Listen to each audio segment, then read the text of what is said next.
Good evening. I am very nervous tonight, I will say that.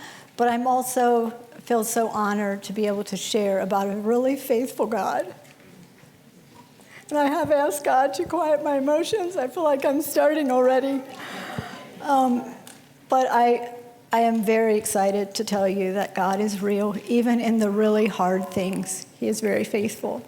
I wrote most of my stuff down because it's just really hard for me to keep my thoughts together with the story that I have to share with you tonight. I told Caitlin I'm really excited about the cookie bar later tonight. I think that'll be really fun. I think I'll be really hungry. I am very thankful to be able to testify of God's faithfulness through our journey, and it has been our journey. My children have been on this journey with me, and my family has too. I have some of my wonderful family here tonight, and they really walked in this journey with me. I don't know what brought you here tonight. You may be here looking for encouragement. Maybe you are here in a hard season and are looking for answers. Or maybe you are here needing your heart refreshed and encouraged. But whatever brought you here tonight, my prayer is that you will leave here reminded we serve a big God. A God who is faithful, and He is a Father that we can trust. Each one of us are on a journey, and for some of us, it has been a difficult journey. And maybe God has not answered our heart cry in the way we have prayed that He would. Does that make Him less faithful? No. He is a God that sees the big picture, and His ways are perfect, so perfect. For me, through my human eyes, they have looked less than perfect, over and over again. I heard a message preached on prayer by Davy Blackburn, and I have adopted this prayer for my family and for myself. He challenged us to pray this prayer with confidence to the one who knows it all. God, give us everything we would ask for if we knew everything God knows. Or to make it more personal, God, give me everything I would ask for if I knew what you know. And that takes a lot of faith to come to that place, but that really is what I want. I remember early on in my journey looking for answers, and I went to places like this hoping someone would give me something to go on. And sometimes it did encourage me, and other times I just left feeling empty, just wanting someone who could fix this. But God very gently showed me He is my rock, my comforter, and forever friend, and that I could trust Him, and He's still showing me that today. There were times I would think, is this real? Is this really happening? And how am I still doing life? One morning I was taking a walk and talking to God, and I told Him I'm not sure how I'm doing life, but I think I'm just numb. And I heard His voice, and I heard it so crystal clear. He said, no, Sadie, this is my grace, and I'm right here, and I'm carrying you. And that was very special to me. It was a word picture for me that I carried for a really long time. I know in my heart my strength was coming from a higher power, but sometimes my mind just struggled to see it. Would I ask for this journey if I knew what God knows? I'm still pondering that question, but I have confidence He makes no mistakes. And I wish I could stand here tonight and tell you that life today for our family looks like a perfectly wrapped package with a bow on top. No, it does not. We have been through some really tough things in the past 6 months, and we are all processing our past.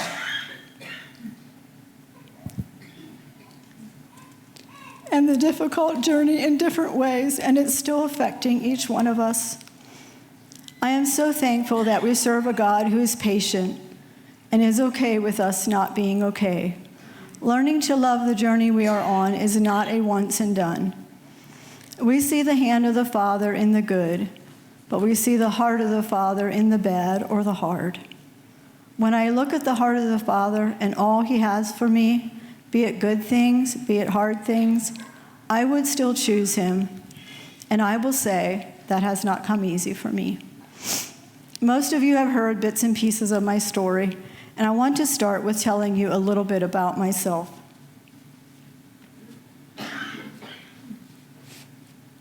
I grew up on the eastern shore of Maryland in a wonderful family, a family that became even more precious to me in the past 20 years, a family of 3 sisters and 4 brothers. My parents, Amos and Hannah Stolzfus, loved us and taught us to love God, to love each other, and how to say I'm sorry, and to forgive, and they taught us to work hard and to enjoy it. Looking back, I see God was preparing me for the journey He knew I was going to be on. I was the 3rd born, and I think God knew I was going to need practice at being strong and finding my way like only 3rd borns do. I met Noah, who grew up in Western Maryland and had moved to my part of Maryland in his early 20s. I was attracted to this calm, steady young man. We got married when I was 20 and he was 27. He was the steady and quiet kind of guy, while I was a sanguine, more outgoing kind of girl. Our life together was pretty easy. We were very busy and enjoyed time with family and friends. Noah had his own business and loved his job. He had a great relationship with the people he worked for, and he really cared about his clients. They became a part of our world. Noah loved hosting them in our home. We were told very early on we may never have children, and that was really hard as we both loved children. We pursued doctoring, and during those 4 years of doctoring, Noah was a steady one, always making me feel loved in spite of. Always encouraging me to make the most of this time, stay present, and enjoy this stage too.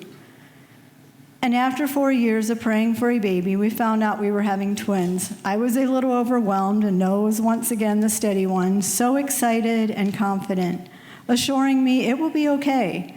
And he did everything in his power to make it a smooth transition. He was a great supporter through a very difficult pregnancy. We were so delighted the day our twin boys, Thomas and Trenton, arrived. So thankful for the miracle God gave us. We bought an old farmhouse and put a lot of time and energy into making that house a home. We had many dreams for that place that we called ours.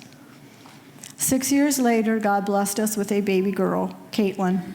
This little girl completely stole her daddy's heart.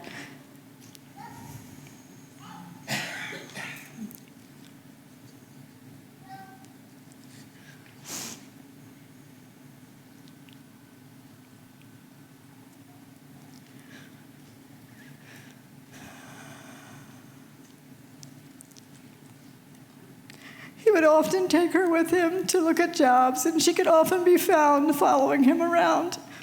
I'm so blessed to have her here tonight. She is my daughter and also my best friend. And for the past 3 years, I have been sharing her with the people in Ohio.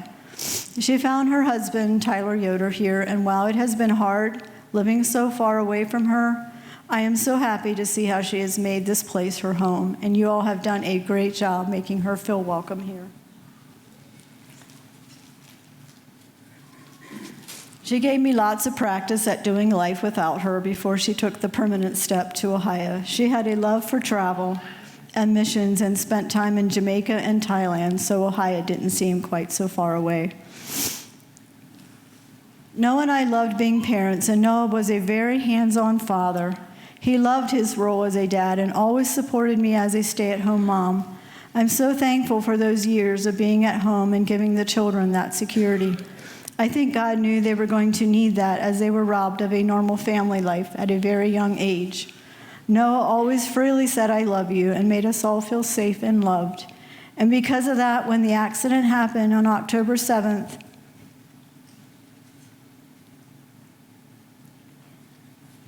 (1999), the loss of his strong leadership and love for his family was felt so deeply.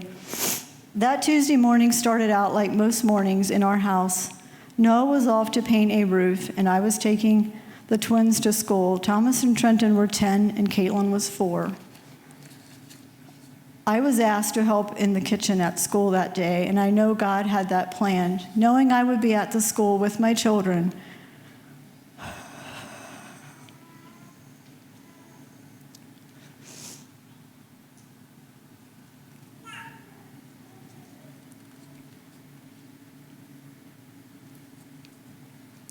when the call came that Noah had fallen 35 feet to concrete, after his rod came too close to a high-voltage wire, he was then flown to Johns Hopkins in Baltimore. Little did we know what we had ahead of us. We were told he had a lot of internal burns as the electricity had went through his body, exiting at his knees. He had broken ribs and a broken pelvis, and we were told there was some head injury too. We were all thinking, well, that can heal. But brain injury was so new back then, and I'm not sure the doctors really knew the extent of it at the time. There were so many dynamics that went into that accident. The voltage from the wire, falling 35 feet to concrete, and the brain had taken a lot of trauma.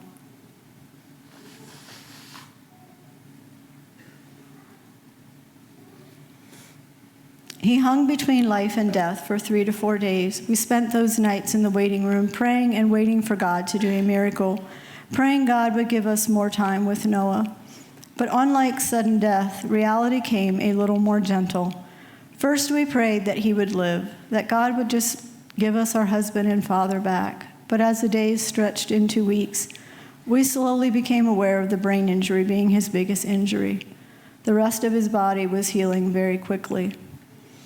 And as he started waking up, we saw lots of changes in this person that we knew, but always hopeful that as the brain heals, we would see that change too. It was so painful to watch him struggle just to know who the children and I were. He was very agitated and restless, and the doctors and nurses encouraged us not to take the children back till he was a little more stable. If I had it to do over, I think I would do that part different. One of them told me later it was so scary to watch people crying in the waiting room that what we were thinking may have been worse than if we could have just went back to see Dad. There was no manual of do's and don'ts.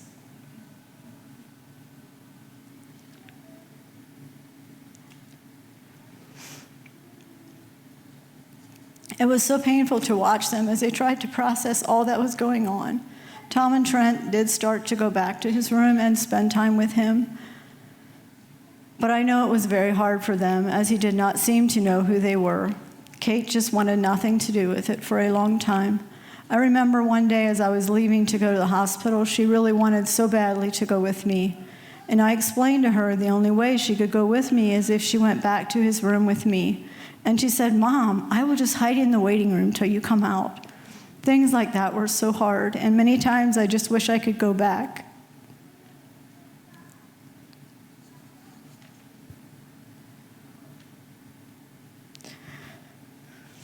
And live that day over. I would stay home and hug my daughter and make her feel safe in this really scary time for her.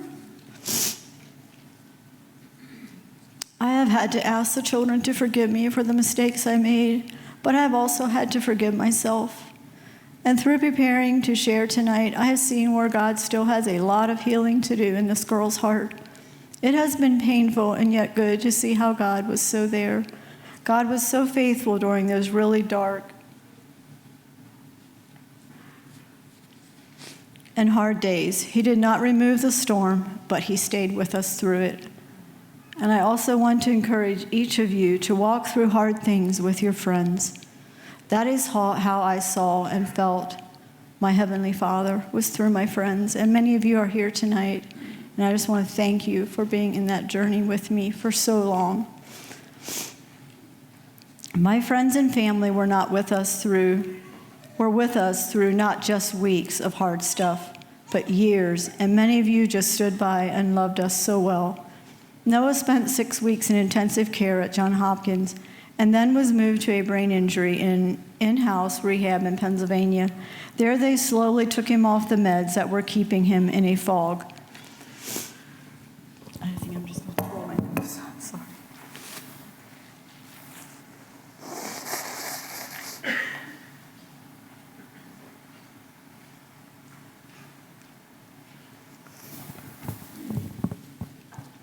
reality of the injuries to his brain was so evident. As we watched him wake up, angry and frustrated, he faced a lot of anger trying to do the things that were second nature to him.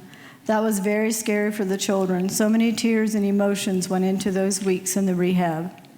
But even then, we hung to hope, just believing God was going to heal him. Then the day came, and they were ready to release him. But again, we were hopeful Noah could heal faster once he was back home. But we soon saw that was not going to happen. As his body healed physically, the anger and frustration grew. He became very paranoid and very controlling as his world spun out of control. And Noah did not allow people to care for him and refused any medication because he truly could not see his need for it. His main response to everything was anger, lashing out in anger, and it was often at the unpredictable. There was just no way to protect the children from that. He would often place demands on the children that were so painful to watch. People wanted to help, and oftentimes they would end up getting some of that anger too, and that was really hard on the children and I. In those early days or years, I tried to protect my children and family and friends from his anger, and that never ended very well. God was so gracious in sending us a counselor that ever so gently guided me to do some of the really hard things that needed to be done. Noah was admitted to a psychiatric ward after a really tough session in rehab, then was admitted to an in-house rehab for a couple months. They were trying to help with some of his behaviors and trying new meds. We never really saw any results from that. But the children and I were able to get a break from all the anger, and it gave us some time to rest and also get some counseling. Family and friends were able to surround us, and that was something he was always very paranoid of. If people came over and tried to help me, he did not think that was necessary and would become very angry. And sometimes that just was not worth it to me, because it made making life really hard and lonely for the children and I. But when Noah came home from that rehab stay, things just became even more difficult. Somewhere around the 2-year point, we had an appointment with his neuro doctor, and she showed me the scan of his brain that she had taken that day. There were so many black spots throughout his brain. She told me there's no way a brain can function normally with that much injury. She would have explained his brain injury as having taken his personality and making it the exact opposite. She looked at me and said, "Stop looking for the Noah that you knew and loved. He's never coming back." Well, that seemed really, really harsh to me. I think she knew I needed to hear that because I was just constantly living in that denial. And by her being really blunt and just saying it very clearly, I got it. I really got it. That was a very hard and dark day, a very sad day. This felt like death with no closure.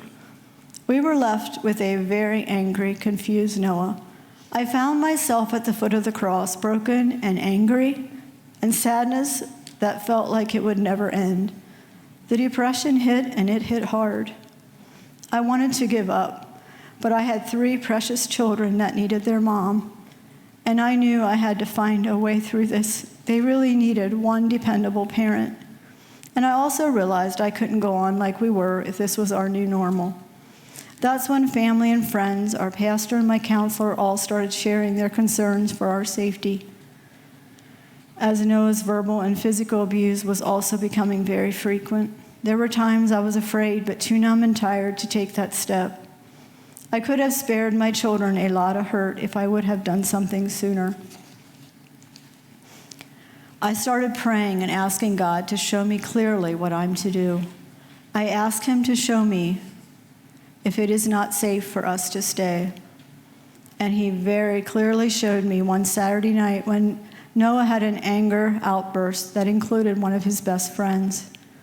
I realized that night we had to do something. It just wasn't safe. After Noah went to bed, I talked to my children, and I asked them if they would be okay if we left for a while. And they said they were ready. They had also experienced that night and were afraid. We told God we were going to act in faith and let him open or close the doors for us.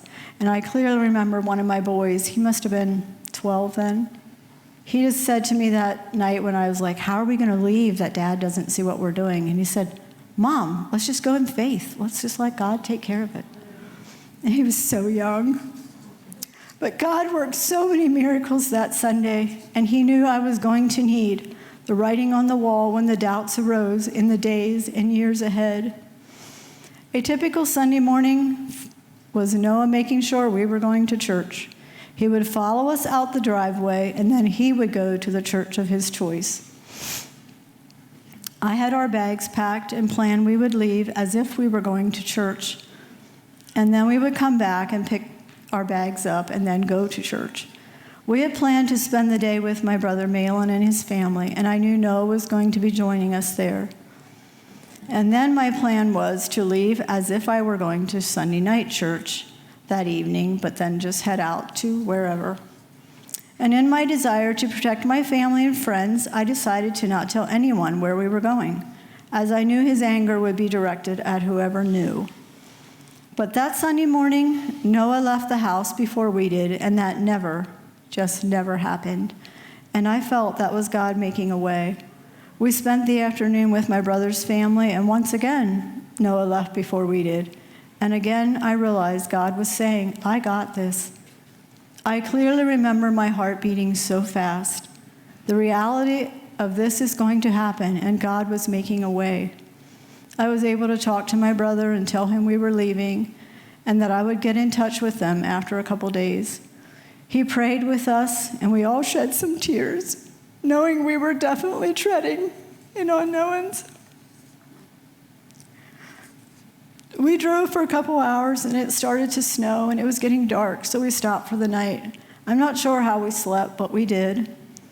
And the next morning, we started out again. I remember feeling scared, but also so relieved to know my children were safe. We found a beautiful hotel kind of tucked away from the main road, and we settled in looking like a family on vacation. But I do think the manager at that hotel sensed something. They were so kind to us, going out of their way to help in any way they could. They were definitely very attentive, always letting me know if I missed a phone call. The children had fun swimming and just being children as best they could in that situation.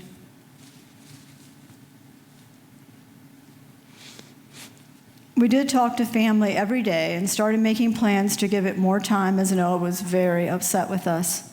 We were blessed with a house to temporarily call home that was tucked away off the main road again. It was also a place where family and friends came and spent time with us, and the children were able to keep up with their schoolwork. A couple months prior to all of this, Trenton, who was 13 at the time, started having some pain in his leg that kept getting worse. We had been doctoring, and they decided it was time to biopsy that area, so plans were made for that. And about that time, Noah had another incident at therapy, and they decided it was time to admit him and get him evaluated. So he was taken to a facility a couple hours from home. So we had plans to move back home, and we were very excited. And we would come home after Trent's biopsy.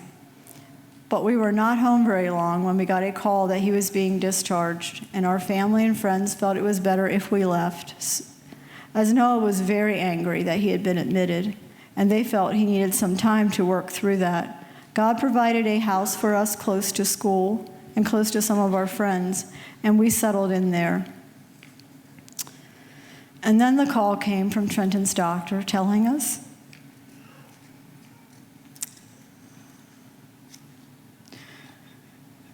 that Trenton's biopsy had come back, and it was a very rare cancerous bone tumor.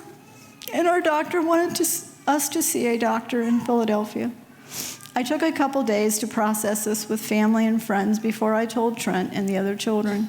I really had to deal with a lot of anger at God, but mostly just in total shock. I couldn't believe this was happening.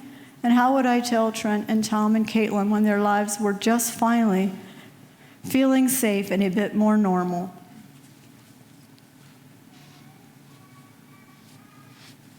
But I told the children in the morning, just wanting to protect them so badly, and there was no way to cushion it. I could see the fear and even the anger in their eyes. They had already seen way too much for their young years. Now we were dealing with doctor appointments again in a whole new area and a hospital for us. But I can say God gave me courage and strength to do things I never thought I could do. He was there through those really scary days. But I can say this mother's heart felt like it was totally ripped to shreds. It being my child brought a fear like I had never known, and we were used to being able to fix things for our children. But cancer takes all that from you. Plus, I had to leave Tom and Caitlin with family over and over again.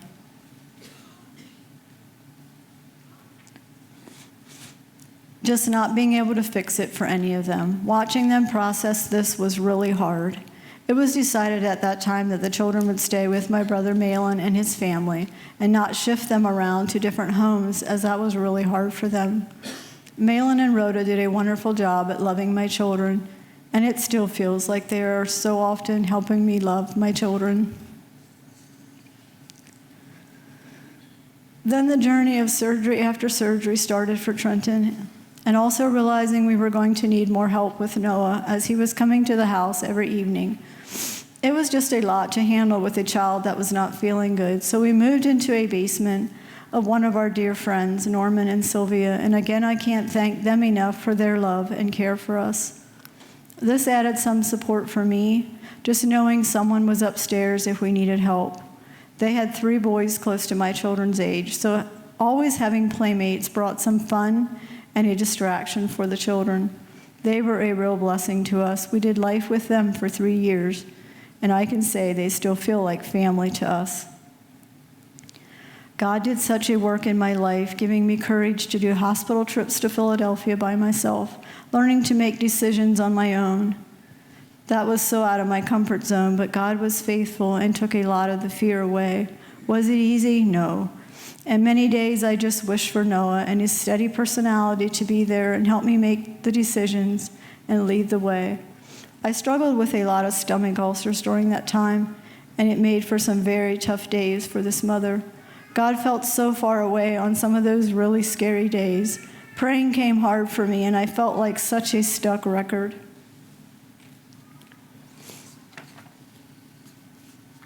But my love for these 3 little people that God had entrusted to me gave me the courage to keep on keeping on. Trent did 9 weeks of radiation in Philadelphia, and we stayed at the Ronald McDonald House. It was a way for the 4 of us to be together, and we went over to the hospital every day for his radiation. That was hard, being so far away from family, but it allowed us to be together, and it did become a home away from home, and they were so good to us.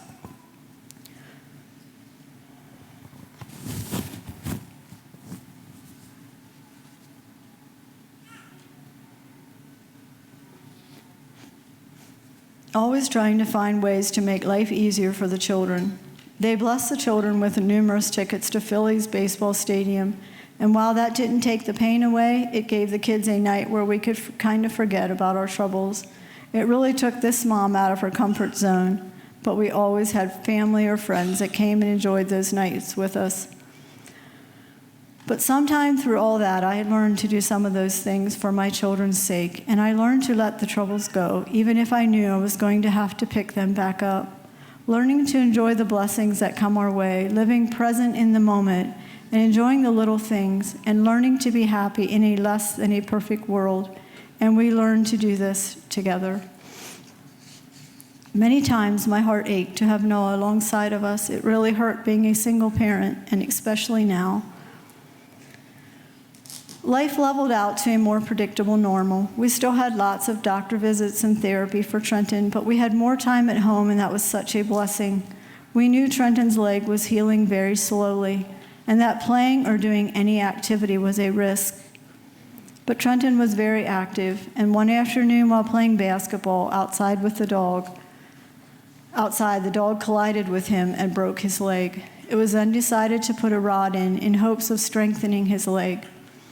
But 6 months later, he developed staph in his leg and became very sick, and we were once again back in the hospital. Such a huge disappointment.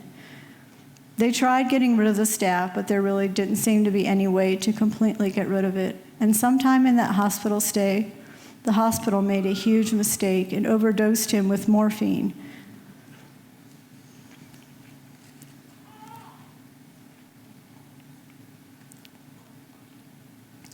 Ten times his body weight, and it went 48 hours before anyone realized why he was so sick. That was such a hard time for this mother, struggling with not trusting them now and being totally exhausted after days of no sleep. I think I went from being the nurse's favorite mom on the 7th floor to being a real mother bear, questioning everything they did. And after 3 years, 13 surgeries, and many conversations,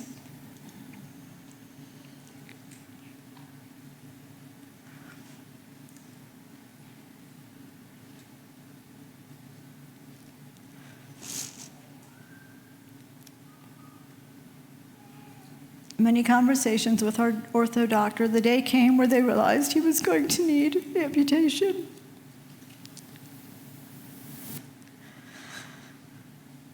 I think that was the hardest thing I went through.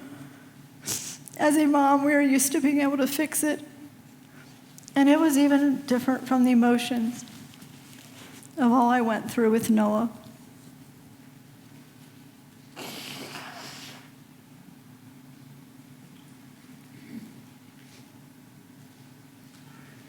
But Trenton was ready to have his life back and be able to do life without always worrying about breaking his leg. He was a very strong boy and had faced many disappointments already, but he faced this challenge with so much courage. Although this was by far the hardest decision he had to make, he took a couple days to process it. God felt so far away that day, and I wept so many tears for my son. And it was also really hard on Thomas and Caitlin.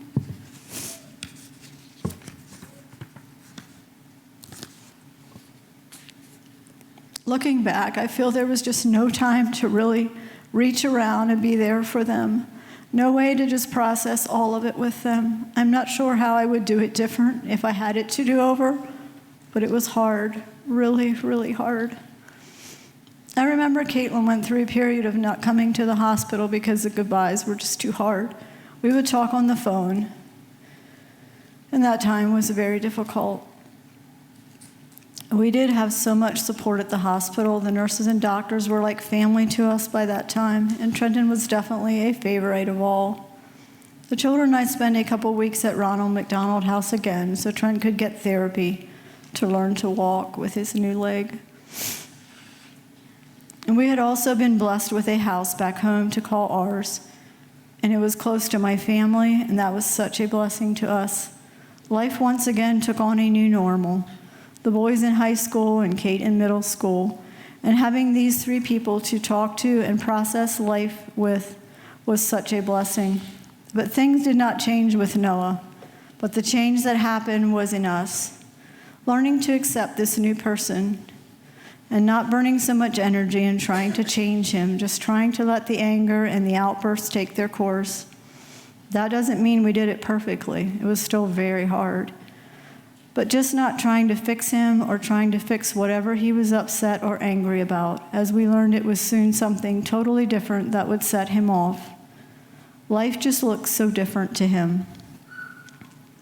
Without realizing it, life became this: if I don't let myself get excited when he's having a good day, the sadness of the bad day won't hurt so much.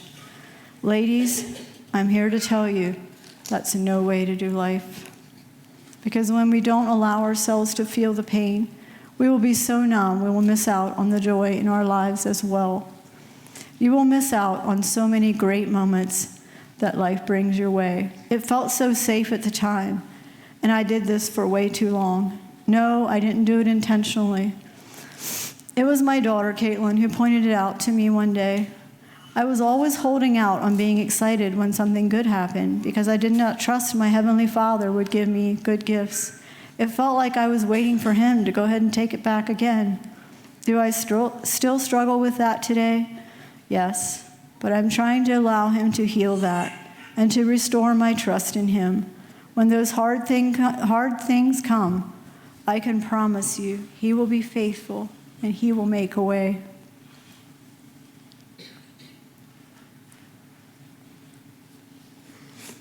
As the children became young adults, life became easier for me in a lot of ways. We felt the sadness together, but it was also a time where this affected them in a way that I could not fix.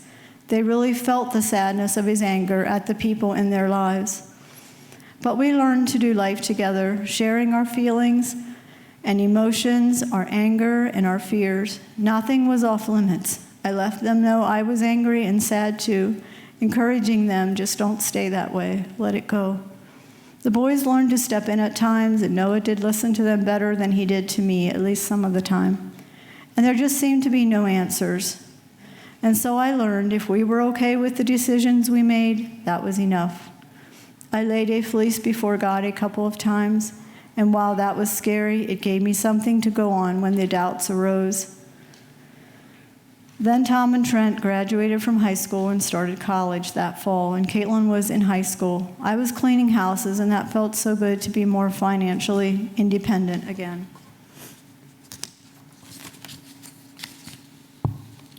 God had provided so well for the children and I through those 10 years, and for that I'm so grateful. Noah and I had some very close friends, and those friends were so special, even in those really hard times. They were the hands and feet of Jesus for us through a very difficult time. Looking back, I'm just reminded that our friends and family and the people God brings into our lives are what really matter. Take time for them. Then December 2009, we had a very tough week with Noah. Just so many things happened that week. And at the time, we just thought it was another rough patch. We would just ride it out, trying not to set him off. Saturday brought a busy day for all of us. Tom and Trent both had things that took them away from the house that day. And Kate and I were baking and preparing some things for the Christmas holidays. Noah came to the house angry that morning, and I remember Trent saying before he left, "You going to be okay, Mom?"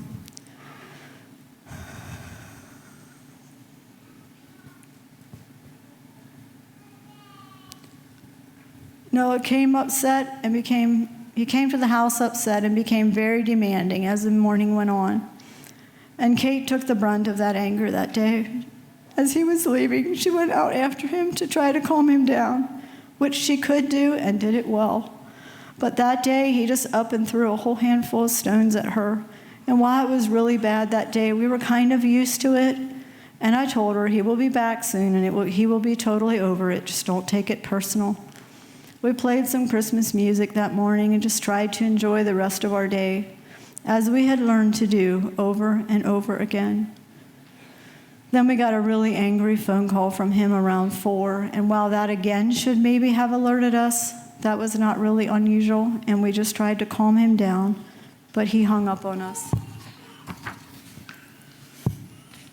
He did not come to the house Saturday night or Sunday, and by Sunday evening I started feeling concerned. I talked with my brother Malin, and he said, "Let's wait and see what tomorrow brings." I didn't sleep much that night, just feeling so uneasy, and I remember waking up around 5, and I called the family that lived next to Noah to see if they had seen any activity over there. And they said, "No, Sadie, his car is there, and we haven't seen any activity since Saturday night." And we are also very concerned. They were very close friends of ours before Noah's accident and had walked this journey with us. I know it was not easy for any of our neighbors to live next to him, but they were all so kind and always looked out for him. But we all had a healthy respect for Noah and his paranoia, and we did not go on his property. By 12 o'clock Monday, we decided to alert the police, and they came out and met us at the house and went through the house and did not see any evidence of him. And in their defense, they were very afraid of him. It was a little unnerving just thinking about what could happen if Noah showed up and found the police at his house. The police said, "Let's give it till morning, and if we don't hear from him, we will start a search." I started looking for any sign as to where he might have gone. We checked with the bank, but there were no telltale signs there either. Tuesday came and still no sign of him. Trent and I and some of the family went over to the house and met the police and their search team. It wasn't very long till they came into the house. and they told Trent and I that they had found him and he had taken his life.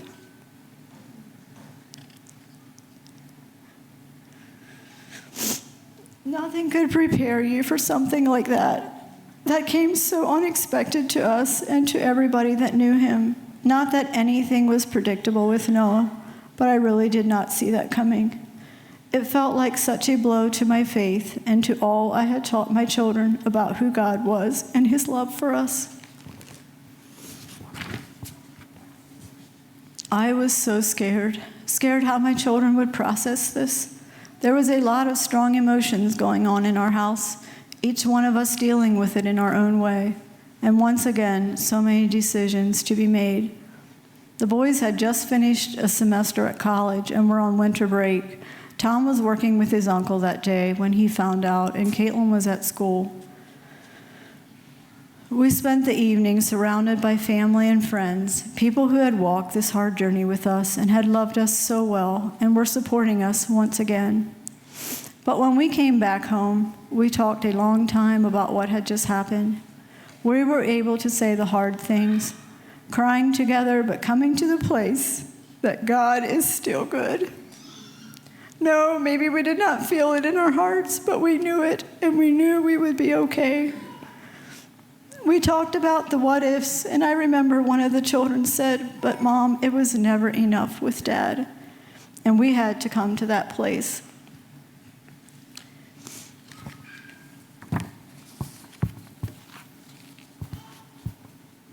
It also felt for the first time in 10 years that we could grieve the loss that had happened on October 7th, 1999. There was some closure.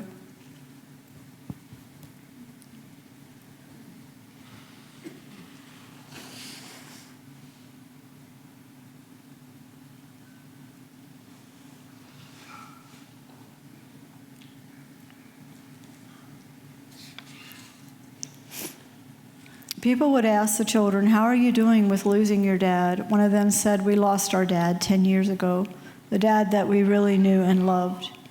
But there was a finality that came with his death. No more hope that he was going to get better. And in some ways, I'm not sure we had too much hope left. But this mother really struggled with, God, really? Did you have to do it this way? It broke my heart to watch the children go through the days ahead of them, having to face all those people when all they wanted to do was hide from all the pain and the ugliness that had once again come our way. Our family and friends were there with us through that journey, and that is how I saw God. The funeral was so hard, and yet we all just stepped back from the brain injury years and honored the person that we all loved.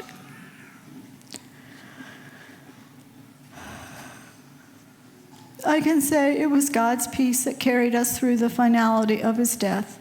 And while none of us would have chosen it to end this way, there was a bitter sweetness and relief knowing the father and husband we all loved was made whole again, and knowing he was at peace, we didn't have to worry about him anymore.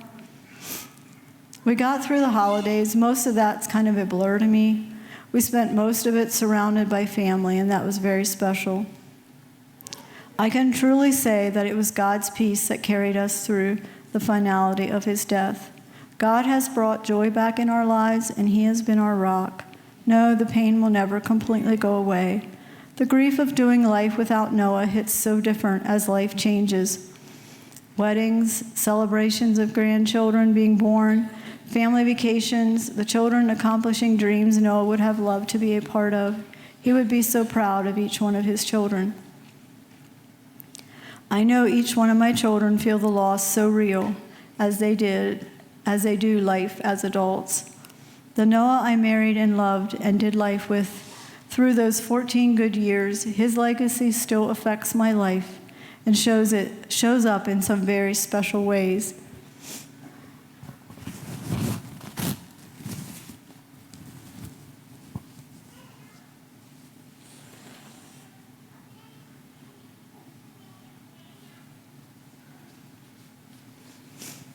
Noah's business took him out into the community, and he loved what he did and loved his client world. It often found him staying longer and listening to whatever was on their hearts, often making him late for dinner, and I didn't always appreciate that at the time. His clients were there for us through those really tough years, rallying around us and taking so good care of us. He had one client in particular that he spent a lot of time with. That couple became very special to us, and through later taking care of that client and his wife in their last years, I was introduced to the world of home care.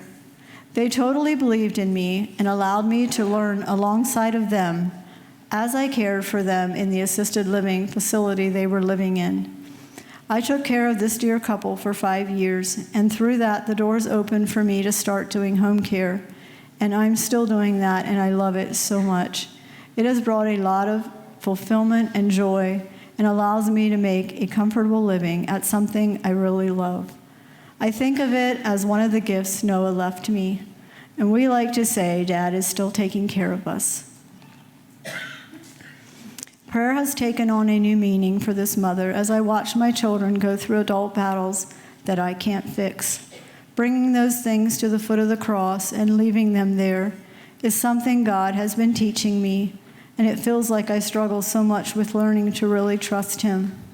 Sometimes we think prayer is just something that is preparing us for the battle, when no, prayer is the battle. In closing, I would like to leave you with this. It is impossible to really know God when you have only known good. Grace is beautiful and holy, life-altering to all it touches. Grace is also completely, entirely invisible to those who never walked through the fire, never doubted, never failed, never cried. God is there, the giver of grace, and He is real. There is never a moment in all our lives, from the day we trusted God till the day we see Him, when God is not longing to bless us in every moment and in every circumstance. He will bring joy in our journey and through our journey. And as I stand here before you tonight, I still do not understand the reasons or have answers to the many whys in my story. But I do hold to the hope that one day, when I am standing before my Heavenly Father,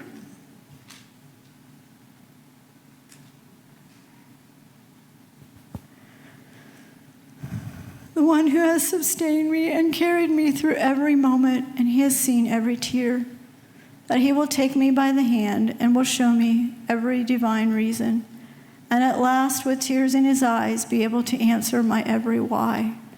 And I will be able to look upon His face and for the first time truly understand and know what He knew, and without wavering say, your way was best. I would choose that.